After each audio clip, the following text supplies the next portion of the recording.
Thank you. Congratulations once again. It's an honor to be here. It's an honor to share the stage with all the speakers that have talked today and yesterday. They had very cool, very slick presentations, okay? Mine is not that slick. I'm going to be honest with you, there's no gifts in this one. If you've come here for the gifts, this is just not the place, I'm afraid. But I did get something else for you. Here's a little highlight reel of what happened in Cannes this year. Everyone here at Cannes Lions believes in the power of creativity, not only to impact our industry, but to change the world. I am obsessed with the emotion of what makes people tick. I am obsessed with how people feel, and that is what we are about. From the very best stuff we do, it makes people feel, so it touches people. I love coming to Cannes. I don't know about you, I guess it's the beauty of the place, the people, the creativity, the work that we're here to celebrate. I just love coming here. I've been regularly coming the past 4 years, and each year I've seen how my own organization has immensely benefited from the ideas, thoughts, the stimulus that we have picked up here. Is it really worth the money that you spend? Every year I say yes. The ones that had won lots of creative awards were 11 times more effective than the ones that had just won effectiveness awards. The difference between being able to integrate creativity and analytics and not is 2 times the difference in revenue. Companies who are amazing, everyone's very different, everyone's very relevant, so I'm super lucky and happy to be here.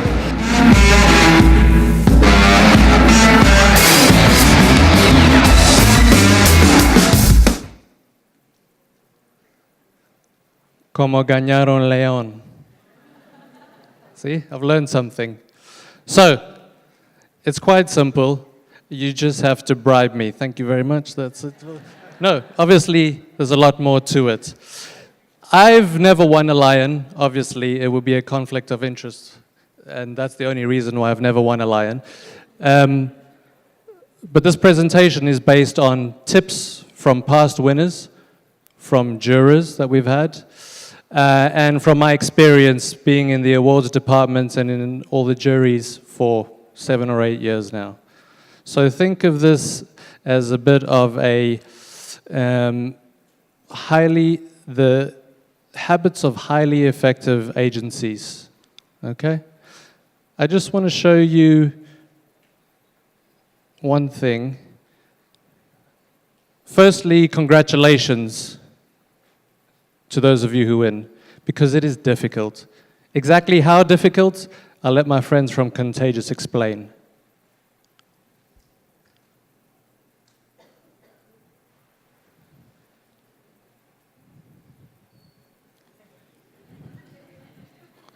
Or will I?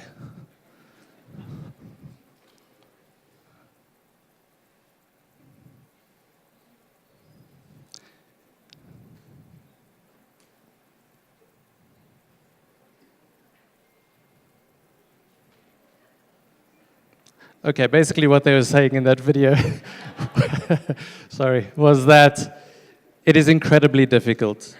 10% of all the entries make the shortlist, and an even minute number make actual lions. So 3% of the total work, roughly, actually win lions. The percentage that actually win a Grand Prix is 0.012%. It's tiny. I'm not saying this to dissuade you from entering or from competing, quite the opposite. It's to say, congratulations. It just shows how difficult it is to win a lion. But the thing about the awards is that it's not about the lions. Even in Cannes, we don't believe it, right? The lions are a means to an end. They are basically something that's a byproduct of world-class creative culture in an agency. That's what we're trying to basically encourage in the world, because we know that world-class creativity can be a force for good, can be a force for change as well. It takes an average of 3.2 years to win a lion. it takes time. It's an investment.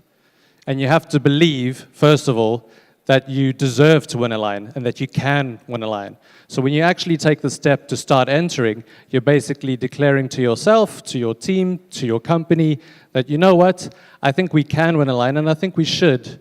And you're starting to benchmark yourself against the best in the world. Now, let's talk about the tips that I've got for you based on the different stages of an entry or the life cycle of an entry. You've got the selection stage, which is not only about the selection of the work that you're going to put forward into the competition, but who's actually going to be deciding what work goes in, who's going to be the person who brings all the media together. The creation stage is obviously about the creation of your entry media, especially the case film, the all-important case film. And then you have the submission stage where you put the entry forward and the judging stage. And I'll go through the judging process to sort of demystify that for you as well. I think the best thing whenever you're trying to understand how to do something is to sort of lift up the hood and see how it works. And hopefully that's what this will be, so you get a better idea of exactly what the process is and how to get a bit of an advantage. So, the first stage. It takes weeks, if not months, to create a Cannes Lion entry. Those of you who have done it, you will know this. So, you want to sort of select one person or two people to bring all the information together. It shouldn't be an intern or someone who's not going to be there for a long time. And it should also be someone who's got really good connections with all the departments, because they're going to need to go and get the information from every other department in the business, right? Then you also want to think about creating a bit of what we call creative council in your organization. So this will be a group of people, of sort of top creatives, who are going to look at the work and decide what exactly is it that we have here and what deserves to go into the competition. You can take a page out of Heineken's book. They created the creative ladder. And what they do at Heineken is they look at every single creative piece of work that comes out related to Heineken, and they score it on a scale from 1 to 10. 10 being world-class, 1 being damaging to the brand. And they only enter the stuff that's above an 8, let's say. Now, the other thing that I should tell you is that you might think, oh, I should only enter the big budget pieces of work. But that's a bit of a fallacy, because what my friends in Contagious are about to show you, it's not necessarily the idea of the budget that determines your victory, but the size of the idea. Hopefully this video works now.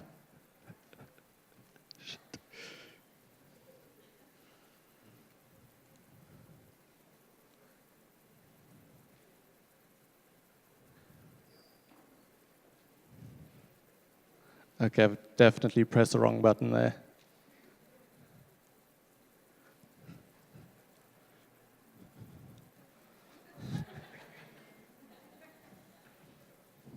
Thanks.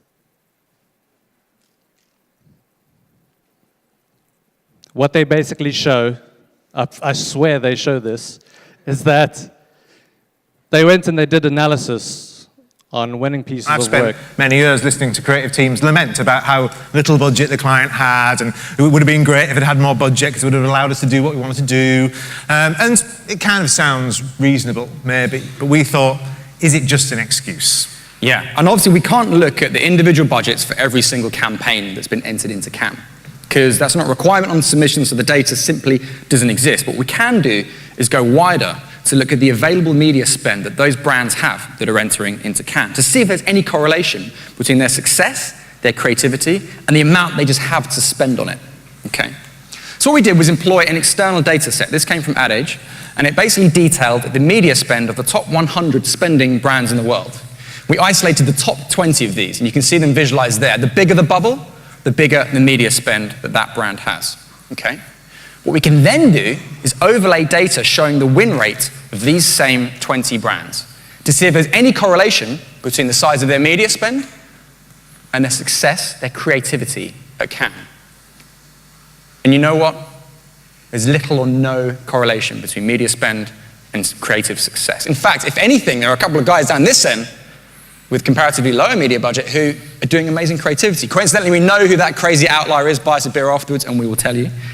But it's interesting because what this tells us is that you don't necessarily have to work with or for a big brand to do amazing creativity. We're not saying that big brands can't be creative, just that you don't necessarily need a huge budget to achieve great creativity.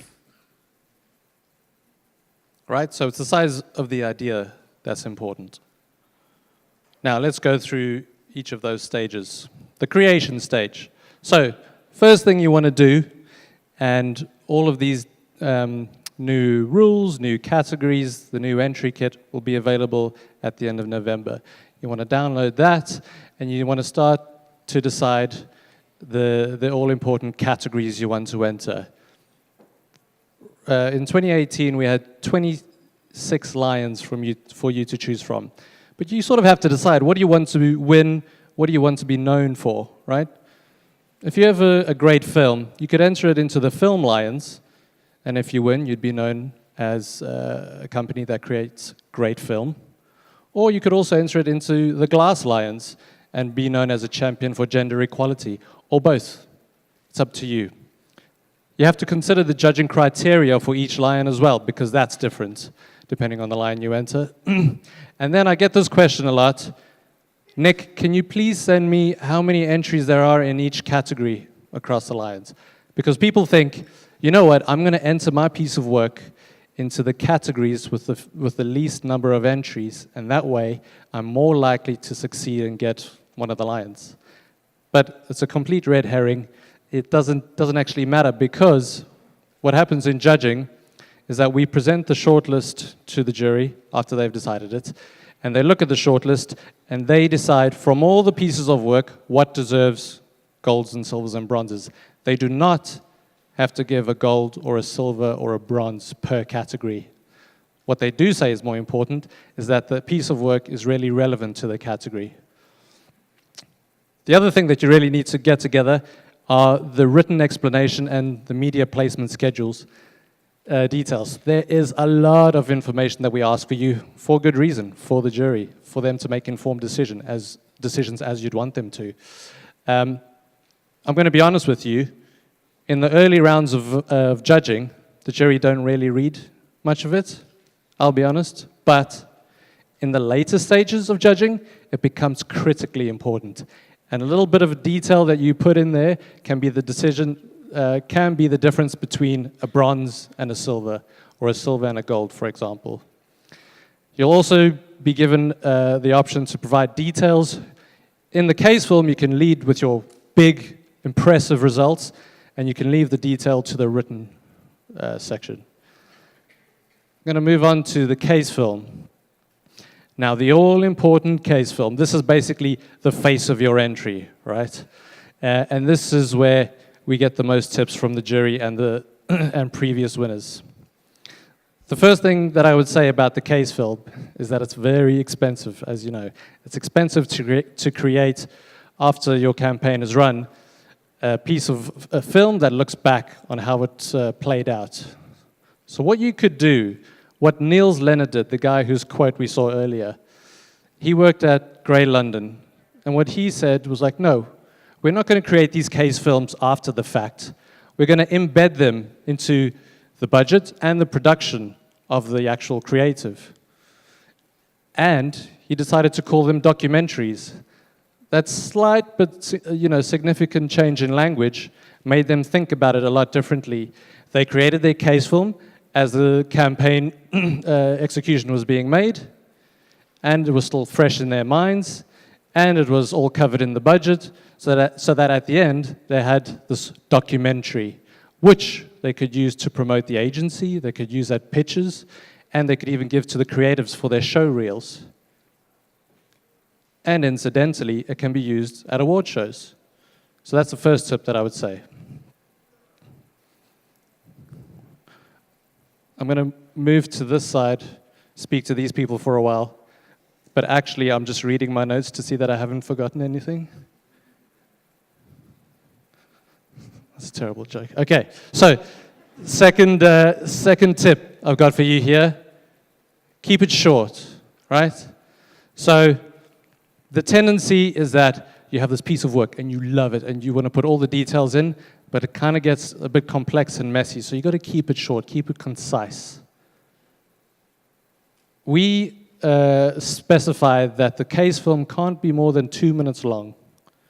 And people think that that's a target sometimes. It's not. It's a limit.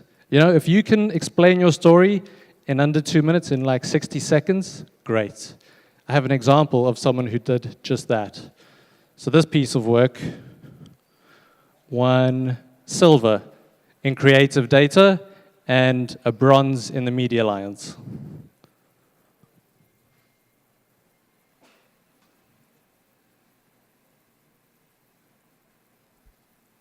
United moved all their JFK flights to Newark Airport EWR.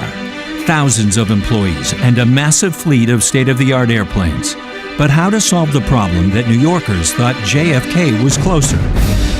With the humble taxi. The entire industry took notice. Nothing like this had ever been attempted.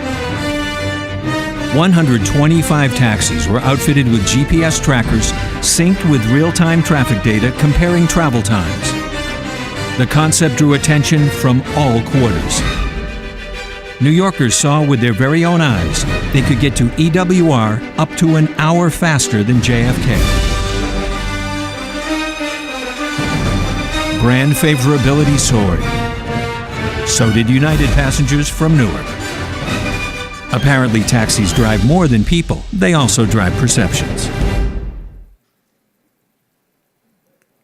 Really short, they hit all the main points. What were the objectives? How did they execute? And results. So it can be done in 60 seconds. Now, try to keep things simple. A good test for this is after you've created your case film, put it in front of your parents. And if they can understand what's happening and what the campaign was about, great. Elevate that to your grandparents. If they can understand what's going on, even better. If you can turn the sound off and play it to someone from another industry and they can more or less follow what's going on, you're on the right track. This is a really important point. And I think this is the reason why many entries, many local entries don't win at the global award shows. And vice versa, why entries that win at big award shows don't always do well at the local level. And this is due to the fact that people don't do enough explanation of the context. Explaining the cultural nuance, explaining the insights, how you arrived at the insights, how they actually translated into the execution and why it was relevant is really, really important. The other thing to remember is that I have an example for you.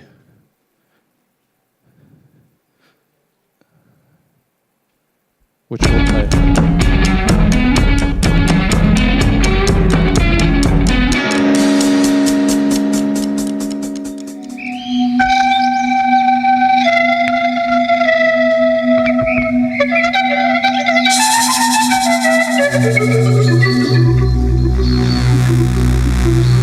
Olhou.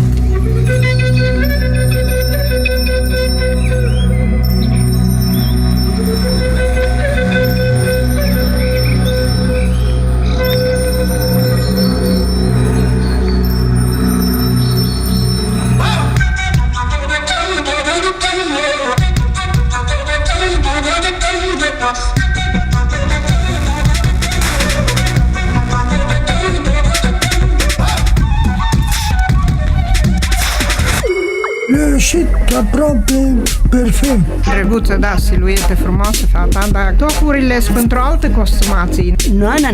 Upinci, izmenii, zadii, cămașii, așa ia ce și să văd și picioarele și tot organismul, nu meri. Ce să spun, mi se pare mult. Ceva ieșit din comun, mamă, doar nu descoperit satelitul, chiar 1 miliard. La noi nu sunt prețurile astea. Ce vă cumpărați originale?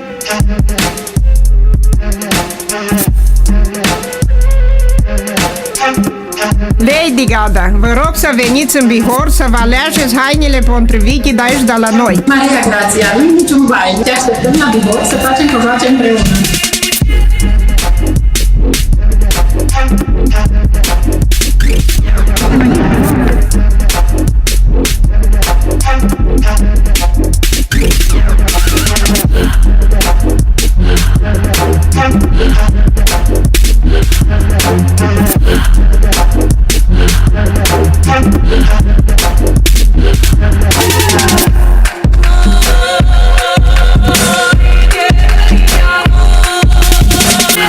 Domnul Trump, n-avem cojoace de vândut.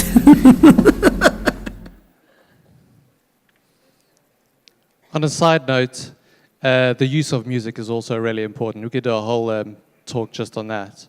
I think there's a lot to be said about the psychology of music. You would have even noticed it in the Maruri examples, you know, the slow music that rises to a crescendo. It works. You may as well use it. Okay, so category selection. This is my favorite one. It's the most important one. Time and time again, the juries tell us this is critical. Critical in the jury room, right?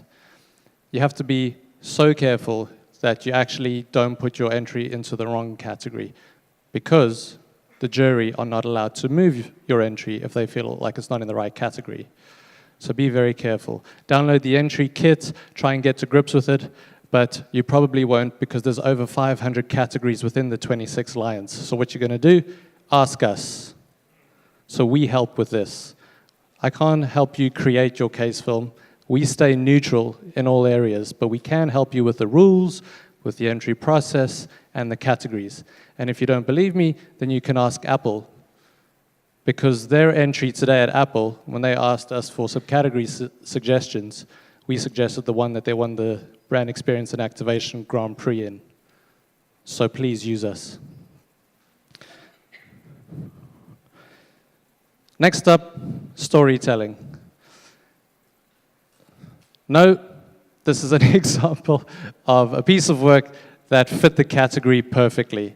So you guys may have seen this one already, Ricky Brazil.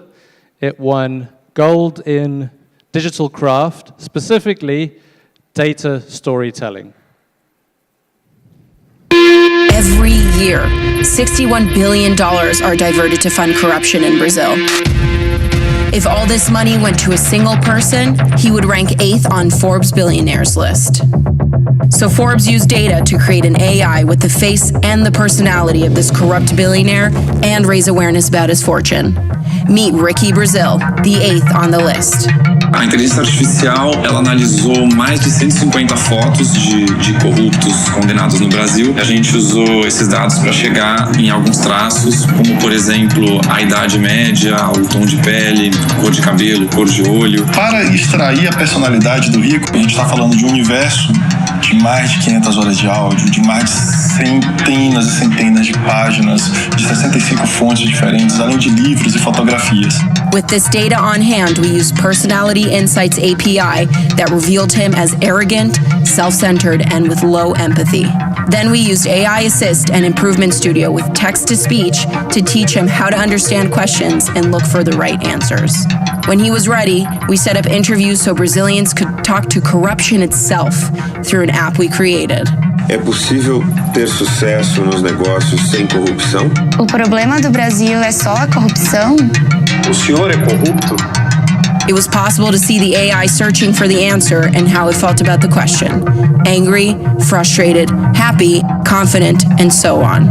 Você pode até contestar alguns de meus métodos de negócios, mas não acho justo taxar de uma coisa ou outra. O Rick Brasil tem traços bem comuns do corrupto, né? Um certo cinismo, né? Uma certa cara de pau. Besides being the first AI to give an interview to Forbes magazine, Ricky Brazil and his fortune impacted society through various media and showed every Brazilian the size of the problem. Because only a well-informed Brazil will get this filthy billionaire off the list. Será? Right, so it used data to tell a story, perfect for data storytelling, gold in digital craft. Also, and I feel daft standing up here saying this, but tell a story. You're all storytellers. You already know this. I think it somehow gets lost sometimes when it comes to the case films, because the case films can feel very formulaic after a while, right? The jury, some of them have to sit and watch up to 250 case films a day. That's a lot. That's another reason why you want to keep it short, by the way.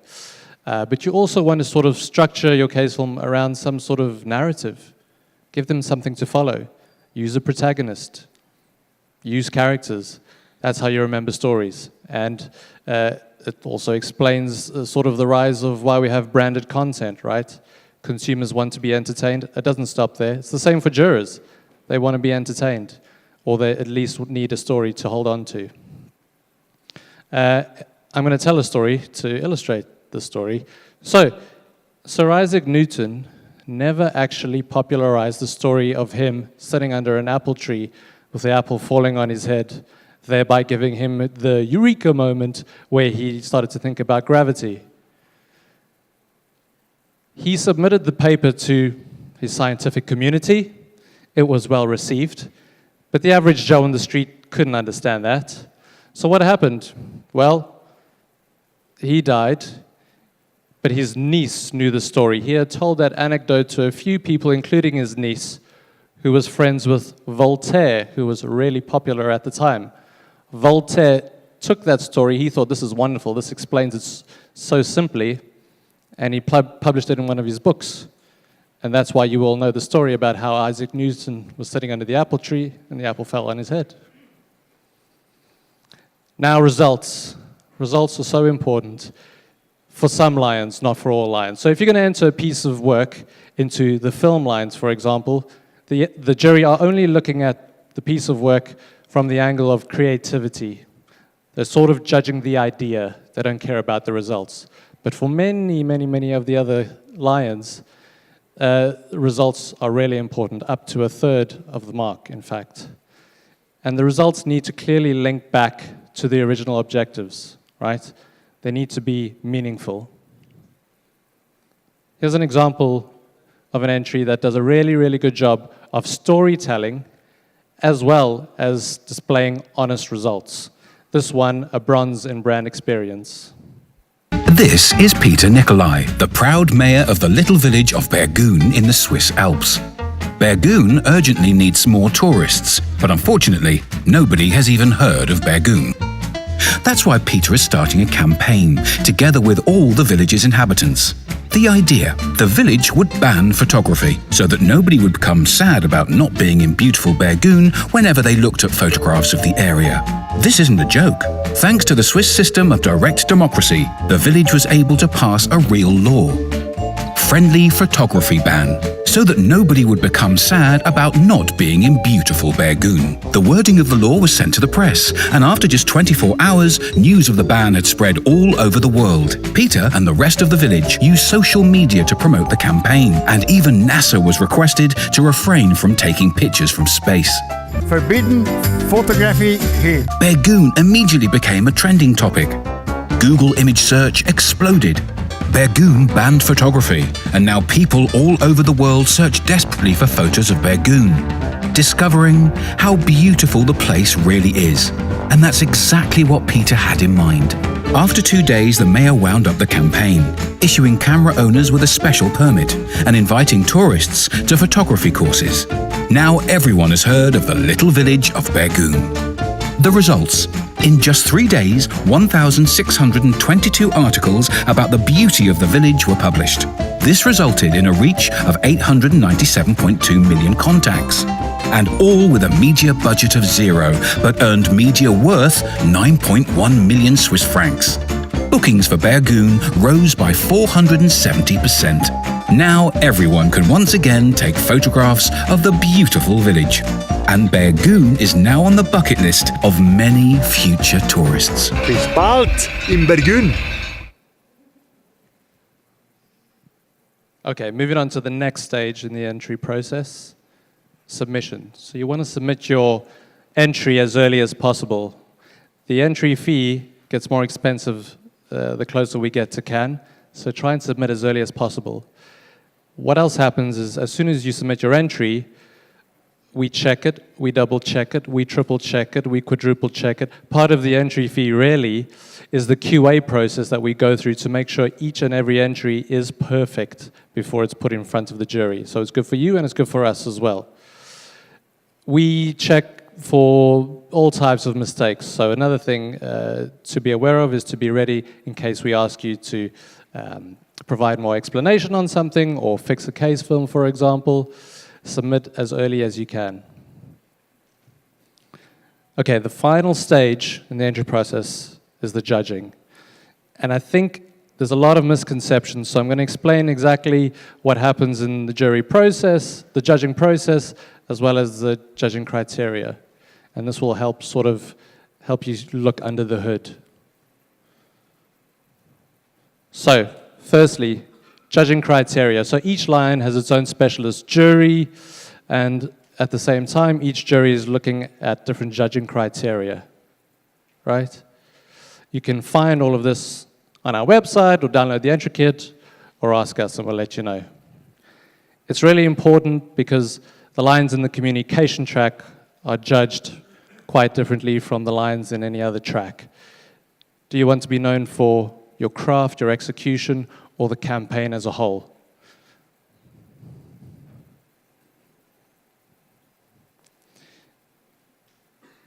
The jury also cast sometimes one vote per entry and sometimes multiple votes for entry. Again, you can find this online or ask us or in the entry kit. But in some cases, and I'm going to show you which lines, in these, for this year anyways, the jury would cast 4 votes, or up to 4 votes, per piece of work. And there's an example of, I think, the direct lines, what exactly the jury would be looking for. These are the elements that they would be looking for within each entry. Again, results can count up to 1/3 of your entry. When it comes to the judging process, to allay all your fears, we're audited by PwC. Everything from jury selection to calculating the special awards like the Network of the Year is audited by PwC. PwC, PricewaterhouseCoopers, who also audits the Oscars, we have never had a La La Land moment. We don't do the envelopes at the award show, so far our relationship is still strong. Okay, so this is a very condensed slide of the judging process, right? It actually starts before we get to Cannes. We have so many entries, we have to do pre-judging. The jury have to click through and consider everything that you submit. So sometimes people think, well, why do I need to send all of this? They're only going to look at the case film. Not true. They have to click through and consider every single piece of media before they can cast their vote. Then you move on to the first round, and we're in Cannes now, and everything's monitored in real time. So we're monitoring for any irregular patterns, collusion. Sometimes networks try to play up their own work or gang up on another network or independent agencies, or they vote regionally. We catch all of it. And in fact, we tell the jury before they even begin, which actually puts them off even trying. So we don't actually have to go into jury rooms all that often and tell them off. And that's a nice way, actually, of relieving them of pressure from head office, because they can go in and honestly vote the way they feel, which is exactly what we all want. Also, we take your physical materials. So if you have physical materials related to your entry, send it in. We'll put it on display and we'll pass it around when your entry hits the screen. And in that way, it's in their hands, it's more memorable, it sticks in their minds, right? So if you have anything physical, send it in.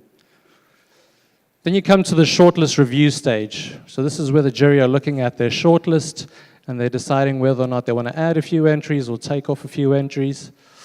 And by the way, this is a 2/3 majority rule, everything from now on. It's very important, obviously, so we need 2/3 majority.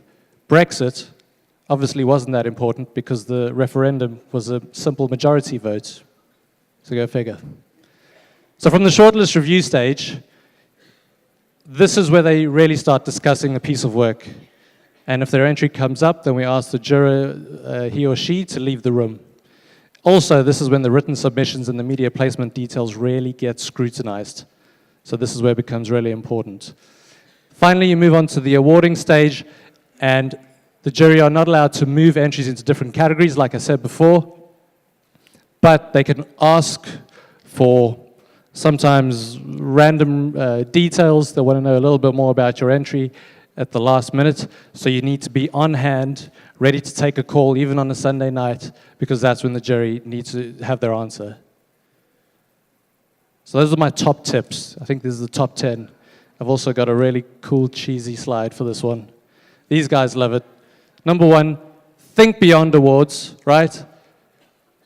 I hope I'm back next year to present even more Lions, but it's not the goal. The goal is to create an ever more creative culture within your organization. Start early, start thinking about it like November. Make sure you've selected the right category. Use us again, it'll cost you nothing. You want to keep your case film short. You want to explain the cultural nuances. Keep it as simple as possible. Tell a story, use a narrative, include the results where necessary, and consider the judging criteria. If you're going to enter the same piece of work into the PR Lions, that jury is looking for different results compared to if you put the same entry into the creative data Lions. So consider the judging criteria, consider the type of results that those people are looking for versus the other jury, and then submit as early as possible. Okay, so now we can talk about something more exciting, something you're all probably waiting to hear about, the performance of Ecuador and Latin America at Cannes Lion this year. So, really good news. Ecuador is on the rise again. Thanks to our representative in Ecuador, El Universo, the understanding of the Cannes Lion's message has meant that more and more people have started to enter and win from Ecuador, right? I understand there's been some economic downturns, obviously that affects a lot, but look, you're on the upswing again, so congratulations.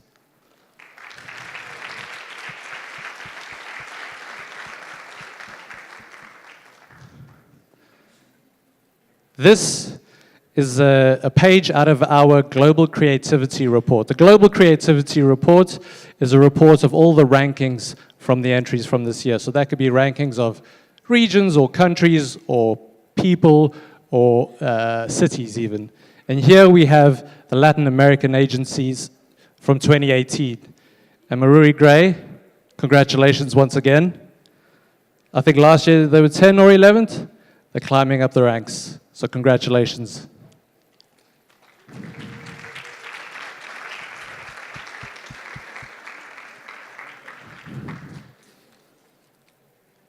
Then I've got one for the countries, right?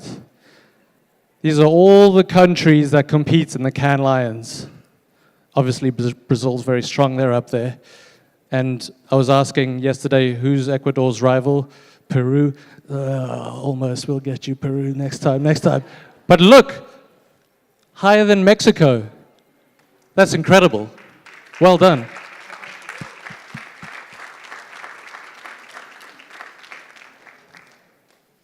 And finally, we've looked at the Lions won over the last 10 years by regions of the world, okay?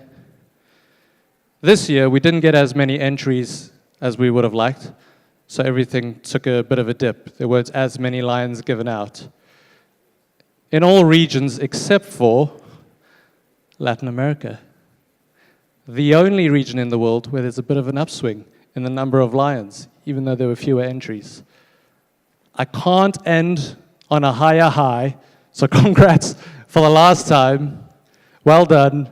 If you need any help, that's our support email. Or speak to me. Gracias. Thank you very much.